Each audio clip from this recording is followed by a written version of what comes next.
તો નમસ્કાર ગુજરાત, હાર્દિક સ્વાગત છે આપનું ફરી એકવાર નવા હવામાન સમાચારમાં। ગુજરાત રાજ્યમાં 17 તારીખ અને શુક્રવારે આખો દિવસ રાત્રિ સુધી વરસાદો જે છે તે શરૂ રહ્યા છે। છેલ્લી 24 કલાકમાં ગુજરાતમાં ધોધમાર વરસાદો પડ્યા છે અને હવે આવનારી 24 કલાક હજુ પણ આનાથી વધારે ભારે રહેવાની છે ગુજરાતમાં, કારણ કે સિસ્ટમોનું જોર હવે વધવા લાગ્યું છે। અમરલાલ પટેલની આગાહી અનુસાર સિસ્ટમો હવે લાઇનમાં ગોઠવાઈ ચૂકી છે ગુજરાત રાજ્ય પર આવવા માટે। ત્યારે જોઈ લો અહીંયા રહેલું છે ગુજરાત રાજ્ય અને પાછળથી મિત્રો જોશો તો બંગાળની ખાડીની હવે બધી જ સિસ્ટમો એકઠી થઈને ગુજરાત રાજ્યનો રસ્તો પકડીને આગળ ચાલી રહી છે અને ગુજરાત રાજ્ય ઉપર 20 તારીખ પછીનો જે સમયગાળો રહેવાનો છે તેમાં 10 ઇંચથી વધારેના વરસાદ, 10, 12 અને 16 ઇંચ સુધીના વરસાદોની આગાહી અમારી પાસે આવી ચૂકી છે।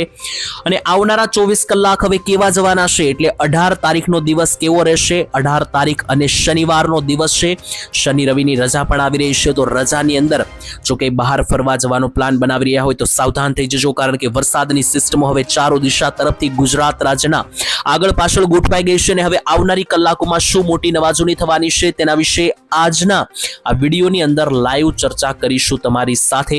તો નમસ્કાર મિત્રો, સૌથી પહેલા તો જો તમે આ ચેનલ સબસ્ક્રાઇબ નથી કરી તો અમારી હાલ ચેનલ સબસ્ક્રાઇબ કરી દેજો, કારણ કે આ ચેનલના માધ્યમથી આવા જ ઉપયોગી નવા હવામાન સમાચાર તમારા સુધી પહોંચાડતા રહીશું।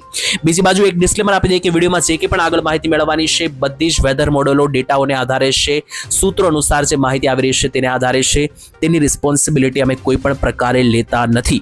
બીજા નંબરે આજના આ વિડીયોની અંદર આપણે કયા કયા મુદ્દાઓ જાણીશું એ પણ અહીંયા લખી લઈએ। તો વિડીયોમાં શરૂઆત કરીશું પહેલા નંબર ઉપર હું જે છે તો તમને દેખાડીશ કેટલાક ડેટા આપણી પાસે સામે આવી રહ્યા છે, હવામાન વિભાગની કેટલીક માહિતી સામે આવી રહી છે, નકશાઓ સામે આવી રહ્યા છે, તે અનુસાર આગામી 24 કલાક કેવા રહેશે। બીજા નંબર ઉપર એક કોઈ ગામના નામ સાથે સમજીશું કે વરસાદ કઈ કઈ જગ્યાએ કેટલો પડશે તારીખ સાથે, એટલે 18 તારીખ અને શનિવારનો દિવસ ગુજરાત રાજ્યના કયા કયા ગામડાઓમાં કેટલા ઇંચના વરસાદ પડશે એ સમજીશું। અને ત્રીજા નંબરે પછી આગળ જોઈશું કે અમરલાલ પટેલ શું જણાવી રહ્યા છે અને અન્ય જે પણ બીજી માહિતી આવી રહી છે તમને દેખાડીશું। તો ચાલો મિત્રો વિડીયોની શરૂઆત કરીએ ટાઈમ બગાડ્યા વગર। સૌથી પહેલા સિસ્ટમો લાઈવ સમજી લઈએ તો અત્યારે હાલ સિસ્ટમો ઘણી બધી આગળ વધી ચૂકી છે। જી હા મિત્રો, બંગાળની ખાડી હવે એકદમ કોરી થઈ ચૂકી છે। અહીંયા જોશો તો મિત્રો 3 રીતની માહિતી અહીંયા મળી રહી છે આપણને। જોશો તો આ રીતના 3 સકડા હું દોરી દઉં છું, 3 ચકડાની અંદર કઈ કઈ જગ્યાએ કયો વિસ્તાર આવેલો છે જોઈ લો। તો પહેલા તો મિત્રો આપણું આ ગુજરાત રહેલું છે, વચ્ચેનો જે સિસ્ટમ વચ્ચેનો જે આ પટ્ટો છે ત્યાં આખી મિત્રો આ વરસાદની સિસ્ટમ રહેલી છે અને છેક જમણી બાજુ જોઈએ તો અહીંયા મિત્રો આ બંગાળની ખાડી રહેલી છે। તો આમ મિત્રો 3 સર્કલ મેં તમને જણાવ્યા। તો બંગાળની ખાડીની અંદર તમે જોશો તો હવે સિસ્ટમો જે છે તે એકદમ ખાલી થઈ ગઈ, કારણ કે બંગાળની ખાડીથી સિસ્ટમ અત્યારે મધ્ય ભારતમાં છે અને ગુજરાતની એકદમ નજીક છે। હવે આ સિસ્ટમ સીધી ગુજરાત રાજ્ય પર ચડી જવાની છે, કારણ કે જુઓ તો અત્યારે મધ્ય ભારત સુધી આ સિસ્ટમ આવી ગઈ છે। અમુક સિસ્ટમના મિત્રો જોશો તો કેન્દ્ર બિંદુ ગુજરાત ઉપર આવી પણ ગયા છે। જોઈ લો સૌરાષ્ટ્ર, મધ્ય ગુજરાત અને ઉત્તર ગુજરાત ઉપર સિસ્ટમોના કેન્દ્ર બિંદુ જોવા મળી રહ્યા છે। એટલે આ મોટી મહાકાય સિસ્ટમો હવે ગુજરાત રાજ્યની નજીક આવી ગઈ છે અને આજે નાનકડી સિસ્ટમ ગુજરાતમાં અત્યારે એક્ટિવ છે, તેને કારણે ગુજરાતમાં 18 તારીખ અને શનિવાર ભારે વરસાદ રહેવાના છે ઘણા બધા તાલુકાઓની અંદર, તેના વિશે પણ આગળ તમને સમજાવીશું। બીજા નંબરે ગઈકાલે 17 તારીખ મિત્રો વાત કરીએ તો ટોટલ મિત્રો જે અપડેટ આવી રહી છે તે મુજબ શુક્રવાર અને 17 તારીખની અંદર 100 થી વધારે તાલુકાઓમાં ગુજરાતમાં વરસાદ પડ્યા છે। તો એ કયા કયા તાલુકામાં પડ્યા છે એ પણ આગળ તમને જણાવીશ। અને બાકી હવે આવનારી 24 કલાકમાં એટલે 18 તારીખ શનિવારમાં વહેલી સવારથી રાત્રિ સુધી ક્યાં ક્યાં વરસાદ પડશે એ પણ તમને અહીંયા આગળ સમજાવીશ। તો આશા રાખું છું કે સિસ્ટમ તમને સમજાઈ ગઈ હશે। આ મોટી મહાકાય સિસ્ટમ છે મિત્રો, જોઈ લો કોઈ નાની સિસ્ટમ નથી, આ આખી સિસ્ટમ ગુજરાત રાજ્ય પર આ રીતે મિત્રો જે છે તે પસાર થશે અને વચ્ચે મિત્રો જે ગુજરાત રાજ્ય રહેલું છે તેની ઉપર આ સિસ્ટમ કેટલા દિવસ ચાલશે તો ટોટલ 20 થી 30 તારીખ સુધી તાંડવ મચાવશે, જેને કારણે 16 ઇંચ 22 ઇંચ સુધીના વરસાદો અમુક સેન્ટરોમાં પડી શકે। તો એ કયા વિસ્તારમાં પડશે આટલા વરસાદ ચાલો જોઈએ। એની પહેલા હવામાન વિભાગે અત્યારે નવકાસ્ટ અનુસાર એલર્ટ આપી દીધું છે। કયા કયા જિલ્લામાં કયું એલર્ટ છે જોઈ લેજો મિત્રો। જ્યાં પણ યલો એલર્ટ છે, ઓરેન્જ એલર્ટ છે, યલો એલર્ટ છે, ત્યાં મિત્રો ખાસ સાવચેતી રાખવી પડશે, કારણ કે ઓરેન્જ એલર્ટ વાળા વિસ્તારોમાં 2-2.5 ઇંચના વરસાદ આગામી કલાકોમાં પડી શકે। યલો એલર્ટ વાળા વિસ્તારોમાં પણ 1 થી 1.5 ઇંચ સુધીના વરસાદો છૂટાછવાયા લેવલે પડી શકે। જેની અંદર જોઈ લો તો ઓરેન્જ એલર્ટ આજે સૌરાષ્ટ્રમાં અમરેલી, ભાવનગર અને બોટાદ જિલ્લામાં આપી દેવામાં આવ્યું છે। તેની સાથે ઓરેન્જ એલર્ટ મધ્ય ગુજરાતનું અમદાવાદ અને દક્ષિણ ગુજરાતમાં વડોદરા, ભરૂચ, સુરત અને નર્મદા જિલ્લાની અંદર આપી દેવામાં આવ્યું છે।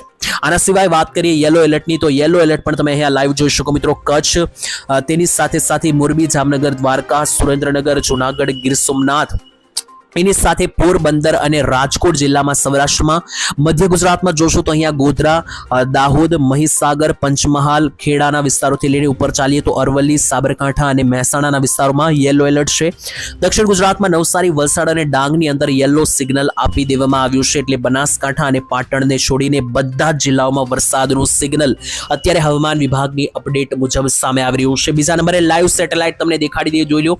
હવામાન વિભાગનું જે હવામાન ખાતું છે, અમદાવાદ હવામાન વિભાગ IMD, તેમણે આ લાઈવ નકશો જાહેર કર્યો છે અને જોઈ લો, આ ગુજરાત રાજ્ય છે ને ગુજરાતની આસપાસ આજુબાજુ બધે જ હવે મોટા મોટા વાદળના ગુચ્છા, કાળા ડિબાંગ વાદળો હવે ગુજરાત રાજ્યની આસપાસ ઘેરાઈ ચૂક્યા છે અને એને કારણે ગુજરાતમાં આગામી કલાકોમાં ભારે વરસાદો જોવા મળી શકે. તમને જણાવી દઈએ તો મિત્રો, ગુજરાતમાં 17 તારીખ અને શુક્રવારના રોજ કઈ કઈ જગ્યાએ કેટલો વરસાદ આવ્યો છે જોઈ લો. આ લિસ્ટ છે, જેની અંદર કચ્છમાં પડ્યો છે 1.5 ઇંચ વરસાદ. એની સાથે એક જિલ્લાના નામ જણાવીએ તો બોટાદમાં પડ્યો છે 1 ઇંચ વરસાદ, રાજકોટમાં પડ્યો છે 2.5 ઇંચ વરસાદ, સુરેન્દ્રનગરમાં 1.25 ઇંચ, મોરબીની અંદર 1.25 ઇંચ, અમરેલીમાં 0.5 ઇંચ, ભાવનગરમાં 1.5 ઇંચ વરસાદ છે. તેની સાથે જો દક્ષિણ ગુજરાતમાં સુરતમાં 1 ઇંચ વરસાદ પડ્યો છે, ભરૂચમાં 1 ઇંચ, વલસાડમાં 1 ઇંચ પડ્યો છે અને બાકી ઘણા બધા જિલ્લાઓમાં ઝાપટા સ્વરૂપે 0.5 ઇંચથી 1 ઇંચ સુધીના વરસાદ છે. એમાં જુઓ તો પાટણ, મહેસાણા, ગાંધીનગર, ખેડા, આણંદ, વડોદરા, પંચમહાલ, દાહોદ, છોટાઉદેપુર, નર્મદા, તાપી, ડાંગ, નવસારી, સૌરાષ્ટ્રમાં ગીર સોમનાથ, જુનાગઢ અને જામનગર જિલ્લાની અંદર છાપટા સ્વરૂપે વરસાદ જોવા મળ્યા છે. બાકી મિત્રો, આ એક નકશો છે, તેની અંદર આપણે જોઈએ તો ગુજરાત રાજ્યની અંદર કઈ તારીખ સુધી, તો મિત્રો 15 દિવસ સુધી, એટલે આવનારી 1 તારીખ સુધી જે વરસાદનો ડેટા છે તેમાં 10-10, 16-16 ઇંચના વરસાદોની આગાહી છે. કયા કયા જિલ્લામાં છે આના વિશે હું તમને આવનારા વિડીયોમાં એટલે કાલનો જે વિડીયો આવશે એના વિશે મિત્રો જણાવવાનો છું, નવા રાઉન્ડ વિશે. તો એ માટે ચેનલ સબસ્ક્રાઇબ કરીને રાખજો.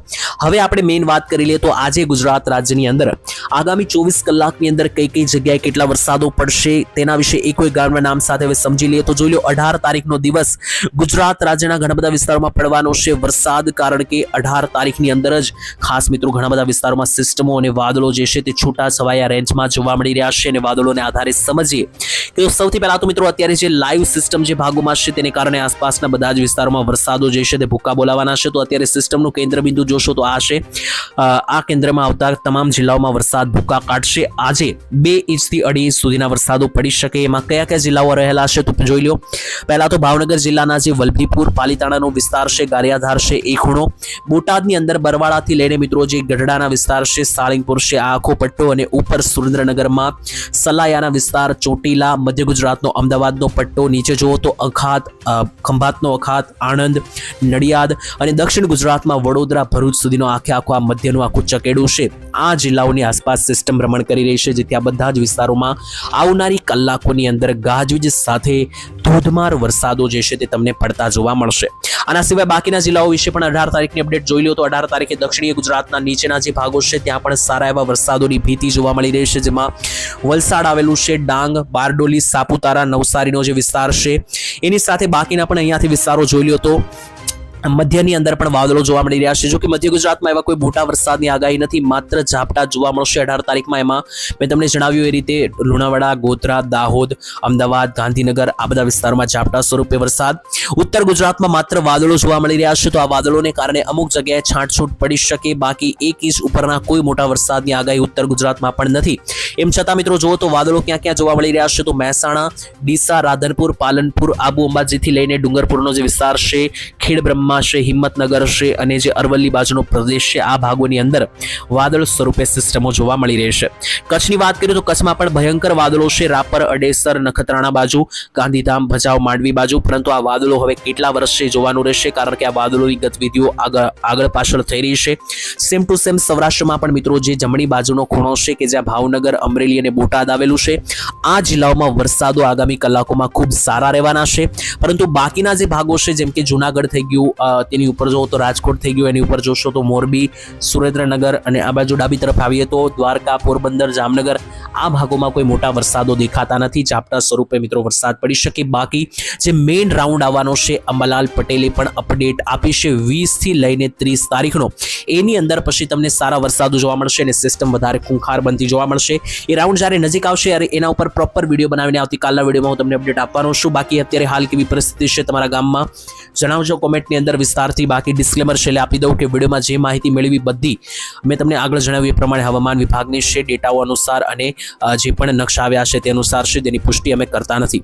તો વિડીયો હવે અહીંયા પણ પૂરો કરીએ છીએ. કાલે ફરી મળીશું એક નવા હવામાન સમાચારની અંદર. ત્યાં સુધી રજા આપશો. ધન્યવાદ. જય માતાજી, જય દ્વારકાધીશ.